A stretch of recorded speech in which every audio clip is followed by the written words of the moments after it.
அனைவருக்கும் வணக்கம். நான் உங்கள் சாந்தி பேசுறேங்க. இன்றைய பதிவுல நாம என்ன பார்க்க போறோம் அப்படின்னா, திங்கட்கிழமை அன்று சக்தி வாய்ந்த இந்த ஒரு மந்திரத்தை 3 முறை சொல்லுங்கள். நீண்ட நாட்களாக நிறைவேறாத வேண்டுதல்கள் 3 நாளில் உங்களுக்கு நிறைவேறும்னு சொல்லியிருக்கிறேன் இல்லைங்களா? அப்படிப்பட்ட ஒரு சக்தி வாய்ந்த மந்திரத்தை தான் நம்ம இந்த பதிவுல பார்க்க போறோம். வாங்க வீடியோக்குள்ள போகலாம். இப்போ பார்த்தீங்கன்னா, நம்மளுக்கு இன்றைய நாள் திங்கட்கிழமை. திங்கட்கிழமை பொதுவாக நாம சிவபெருமானையும் விநாயகரையும் நாம வழிபாடு செய்வதற்கு உகந்த ஒரு நாள். இந்த நாள்ல நம்ம நிறைய நம்ம வாழ்க்கையில ஆசைகள் இருக்கும், வேண்டுதல்கள் இருக்கும். இது என் வாழ்க்கையில நடக்கணும் அப்படின்னு நம்மளும் நிறைய வழிபாடுகள், பூஜைகள் எல்லாமே பண்ணியிருப்போம். ஆனா அந்த ஒரு விஷயம் மட்டும் நம்மளுக்கு தள்ளி போயிட்டே இருக்கும். நம்மளும் எப்பதான் இந்த நம்ம வாழ்க்கையில இந்த ஒரு விஷயம் நடக்கும் அப்படின்னு ரொம்ப கடவுள்கிட்ட பிரார்த்தனை பண்ணிக்கிட்டே இருப்போம். அப்படி நீண்ட நாட்களாக நிறைவேறாத வேண்டுதல்கள் கூட இப்ப நான் சொல்லக்கூடிய இந்த ஒரு மந்திரத்தை சொல்வதன் மூலமாக உங்களுடைய வேண்டுதல்கள் கண்டிப்பா நடக்கும். அதுவும் 3 நாட்கள்ல நடக்கும் அப்படின்னா நம்புவீங்களா? கண்டிப்பா நம்பிக்கையோட சொல்லுங்க. உங்களுடைய நிறைவேறாத ஆசைகள் நடக்கும். நாம இதை தொடர்ந்து ஒரு 21 நாட்கள் நாம செய்யணும். அதனால பெண்கள் மாதவிடாய் காலம் இல்லாத ஒரு 21 நாட்களாக தேர்வு செய்து எடுத்துக்கோங்க. அப்படி முடியாதுமா அப்படின்னு சொல்றவங்க கூட இந்த மாதவிடாய் காலத்தை மட்டும் ஸ்கிப் பண்ணிட்டு அடுத்து வரக்கூடிய நாட்களை தொடர்ந்து நீங்க அப்படியே செஞ்சுட்டு வாங்க. கண்டிப்பா உங்களுடைய நிறைவேறாத ஆசைகள் அனைத்தும் நிறைவேறும். ஏன் நம்ம நிறைவேறாத ஆசைகள் நம்மளுக்கு நிறைய இருக்கும். ஒவ்வொருத்தருக்கும் ஒவ்வொன்று இருக்கும். ஒருத்தருக்கு சொந்த வீடு கட்டணும் அப்படின்னு ஆசை இருக்கும். இன்னொருத்தங்களுக்கு நல்ல வேலை கிடைக்கணும், இந்த கம்பெனில எனக்கு இந்த ஜாப் கிடைக்கும், இவ்வளவு சேலரி வரும், என் லைஃபே மாறிடும் அப்படின்னு ஒரு ஆசை இருக்கும்.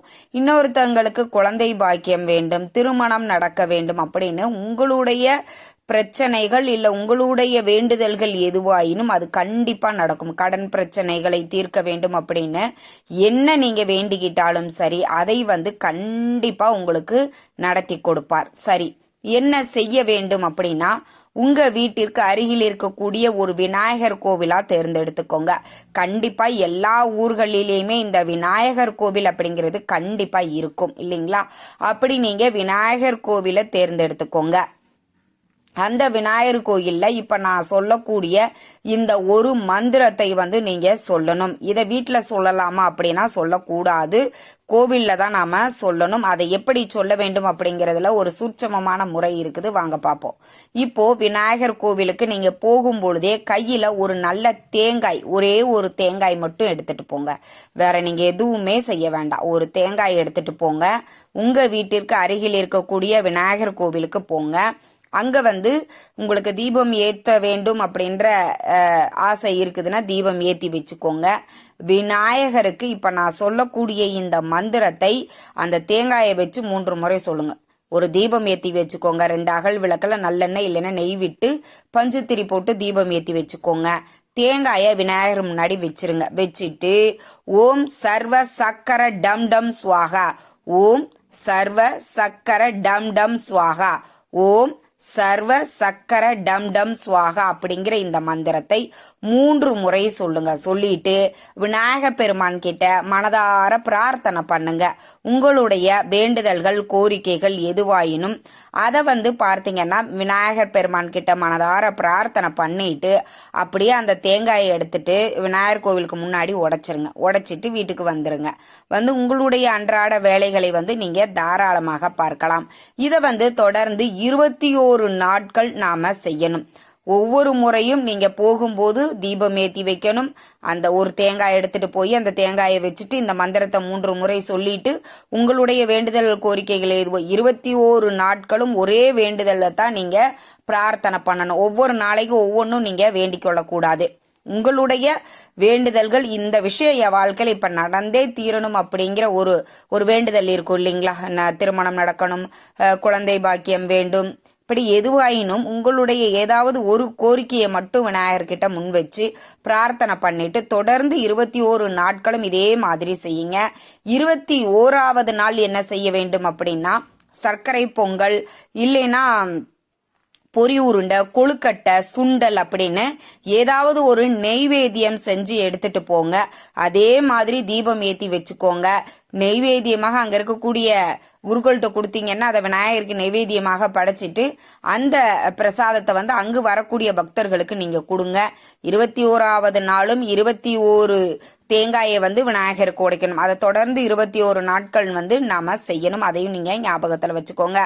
ஆண்கள் பிரச்சனை இல்லை, தொடர்ந்து 21 நாட்கள் செய்வீங்க. பெண்கள் அப்படிங்கிற பட்சத்தில் அவங்களுக்கு மாதவிடாய் காலம் வரும், அந்த நாளை ஸ்கிப் பண்ணிக்கோங்க. இல்லை 21 நாட்கள் தொடர்ந்து செய்ய முடியும் அப்படிங்கிறவங்க அந்த மாதவிடாய் காலம் முடிந்த அடுத்து வரக்கூடிய திங்கட்கிழமையை நீங்கள் ஸ்டார்ட் பண்ணிக்கோங்க. அப்போ வந்து உங்களுக்கு 21 நாட்கள் இடையில வந்து தடைகள் இல்லாமல் நீங்கள் செய்து முடிக்கலாம். இப்படி ஆணும் பெண்ணும் யார் வேண்டுமானாலும் இந்த வேண்டுதல்களை விநாயக பெருமான் கிட்ட முன்வைங்க. கண்டிப்பா முழு முதற் கடவுளாக விளங்கக்கூடிய விநாயக பெருமான் உங்களுடைய வேண்டுதல்கள் அனைத்தையும் நிறைவேற்றுவார். ஏன் நாம விநாயக பெருமானுக்கு இதை செய்ய சொல்றோம் அப்படின்னு பார்த்தீங்கன்னா, நம்ம வாழ்க்கையில் இருக்கக்கூடிய வினைகளை அறுக்கும் சக்தி விநாயக பெருமானுக்கு உண்டு. நாம முற்பிறவியிலோ இப்பிறவியிலோ தெரிஞ்சோ தெரியாமலோ நாம செய்த கர்ம வினைகளை விநாயக பெருமான் தீர்த்து வைப்பார். அதனாலதான் விநாயகருக்கு இந்த 21 நாட்கள் இந்த மந்திரத்தை சொல்லி 21 தேங்காய் உடைத்து நாம விநாயக பெருமானை வழிபாடு செய்யும் பொழுது உங்களுக்கு ஒரு சிலருக்கு 3 நாட்கள் 5 நாட்கள் 1 வீக்லேயே அவங்களுடைய வேண்டுதல்கள் நிறைவேறிவிடும். ஒரு சிலருக்கு 21 நாட்கள் எடுத்துக்கொள்ளும். கண்டிப்பா இந்த 21 நாட்கள்ல நீங்க என்ன நினைச்சாலும் அது கண்டிப்பா நடந்தே தீரும். விநாயக பெருமான் நடத்தி கொடுப்பார். இப்ப வீடு கட்டணும் 21 நாட்கள்ல எப்படிமா நாங்க வீடு கட்டுவது அப்படின்னு நிறைய பேருக்கு ஒரு டவுட் வரும். இப்போ வீடு கட்டுவது அது ஒரு பெரிய ப்ராசஸ். ஆனா அதுக்கான உண்டான வேலைகளை நீங்க பார்க்க ஆரம்பிச்சிருவீங்க 21 நாட்களுக்குள்ள. இடம் வாங்கணும் அப்படின்னு நினச்சிட்டு இருக்கிறவங்க இடம் வாங்கிடுவீங்க. இல்லை வீடு கட்டுறதுக்கு லோன் ஏதாவது ட்ரை பண்ணீங்க அப்படின்னா அந்த லோன் வந்து உங்களுக்கு ஜாங்ஷன் ஆயிரும். சீக்கிரம் வந்து அந்த வீடு கட்டக்கூடிய அந்த சூழ்நிலைகளையும் அந்த வாய்ப்புகளையும் விநாயக பெருமான் ஏற்படுத்தி கொடுப்பார். இப்படிதான் உங்களுடைய வேண்டுதல்கள் உங்களுடைய வாழ்க்கை முறைக்கு ஏற்றவாறு கண்டிப்பாக நடக்கும். இப்போ குழந்தை பாக்கியத்துக்காக இதை செய்கிறீங்க அப்படின்னா உங்களுக்கு இந்த 21 நாட்கள்லேயே உங்களுக்கு ஏதாவது ஒரு வாய்ப்பு வந்து ஒரு சூழ்நிலைகள் வந்து அதற்கு உருவாகும். திருமணம் நடக்கணும் அப்படின்னு செய்கிறவங்க ஏதாவது தூரத்து சொந்தக்காரங்களோ இல்லை வேற யாரோ எப்பயோ நாம சொல்லி வச்சிருப்போம் வரன் இருந்தா சொல்லுங்க அப்படின்னு, அதை நம்மளே மறந்துருப்போம். ஆனால் அவங்க வந்து வீடு தேடி வந்து இப்படி ஒரு வரன் இருக்குது நீங்க பாக்குறீங்களா அப்படின்ற மாதிரி சொல்லுவாங்க. இந்த மாதிரி கண்டிப்பா உங்களுடைய வேண்டுதல்கள் கோரிக்கைகள் எதுவோ அதை கண்டிப்பா விநாயக பெருமான் வந்து நிறைவேற்றி வைப்பார். இதை வந்து இந்த திங்கட்கிழமை தான் செய்யணும் அப்படிங்கிற அவசியம் கிடையாது.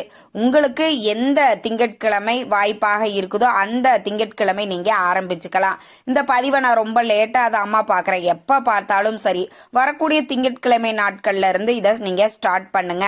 அதுதான் ரொம்பவே முக்கியமானது. அந்த நாள்ல இருந்து ஆரம்பிச்சு தொடர்ந்து 21 நாட்கள் இதை செஞ்சு பாருங்க. உங்க வாழ்க்கையில நீங்க ஆசைப்பட்ட அனைத்தையும் நிறைவேற்றுவார். இந்த தகவல் உங்களுக்கு ரொம்பவுமே பயனுள்ளதாக இருந்திருக்கும்னு நினைக்கிற. வீடியோ பிடிச்சிருந்தா லைக் பண்ணுங்க, ஷேர் பண்ணுங்க, கமெண்ட் பண்ணுங்க. இந்த பதிவை உங்களுடைய உற்றார் உறவினர்கள் நண்பர்களுக்கும் ஷேர் பண்ணுங்க, அவங்களும் பார்த்து பயன்பெறட்டும். நன்றி, வணக்கம்.